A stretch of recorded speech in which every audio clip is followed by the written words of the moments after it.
So, as you know, we've been in this process for the last 5 years as we've been continuously growing here at the church. And just before COVID, we launched a campaign to buy some land over off of Country Hills and Deerfoot. As we've been going through this, of course, a lot of things have changed in the last 5 years. And so we get to this point now where finally our developer, Melcor, has all the permits from the city that we need to have to develop the land. And of course, this is the facility that we want to build in the future. And this is our parcel of land, the first 10 acres right there off of Country Hills. The 10 acres doesn't include the lake, so you can't go swimming. But or fishing. I'm hoping we can stock it though.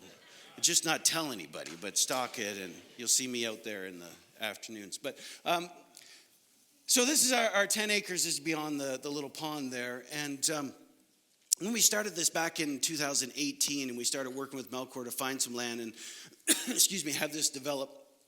Of course, they had all the different things. We made a deal on it. We put a big deposit on it. And we've been waiting for the last 5 years for them to be able to get this all the way through the city to develop this land. And there's a number of reasons it took so long, but whatever, COVID, everything else. But now we're at the point where there's supposed to be tractors on there. And the delay right now is, of course, a work shortage. And they're having a hard time getting scrapers on there to scrape the land and then get the backfill in and everything they need to do to start putting in the utilities and the roads and everything else. So they keep telling me next week, they'll be on there next week, they'll be on there next week. But in this process, some things have happened with the city that has changed our pricing on the land. So when we started this process, there's a thing called levy fees. And if you remember when we started the process, we mentioned that possibly we could defer the levy fees until we pull permits on the land and start building on the land, which would allow us to pay off the portion to Melcor first and then pay the city later. Which is a great in theory until something like what happened in 2021 happens, where the city changes their bylaw and they change their levy fees. And so the city levy fees have changed drastically in the last couple of years. And so with Melcor and getting ready to close on this land, Melcor has come back to us and said, hey, we can't cover this change of the levy fees that the city has changed. So you guys need to cover the change in the levy fees, but we won't change the price of our land. So basically our land, I'll give you now we're coming to good news, swing into bad news, back into good news. We're just going to do a little pendulum here for a couple of minutes. So the good news is that Melcor, the land across the street from us, we're paying close to $1 million an acre for our land. The land across the street, they have contracts on it for $1.3 million an acre. And so they're keeping their price the same for us because of the contract we've had in place, but the city doesn't want to do the same because they don't care. Because we never had a contract with them.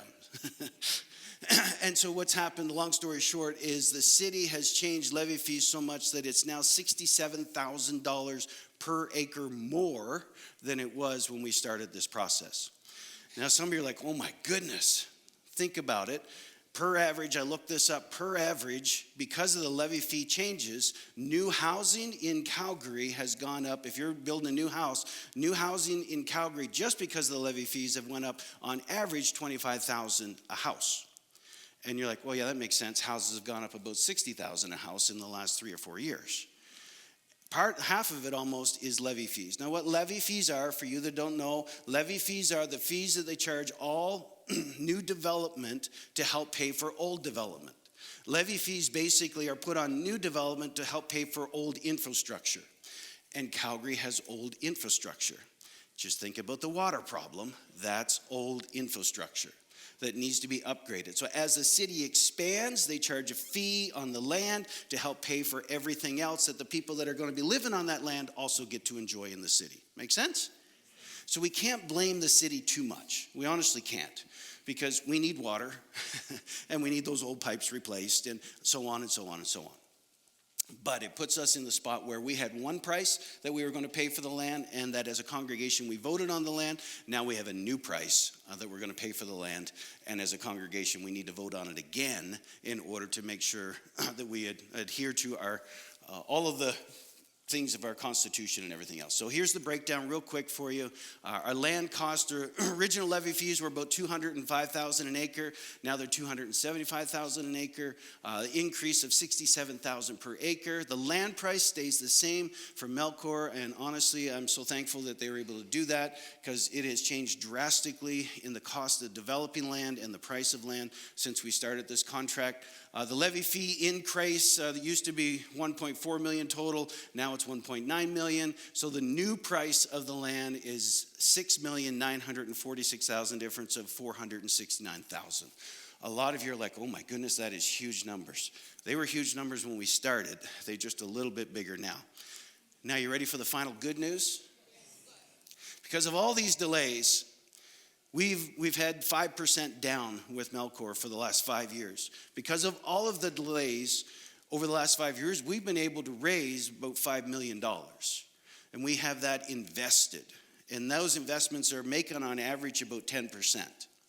And because of that, and working with Melcor, we're going to keep most of that, 80% of that money invested, which will cover the increase of cost of the levy fees between now and next summer when we close on the land.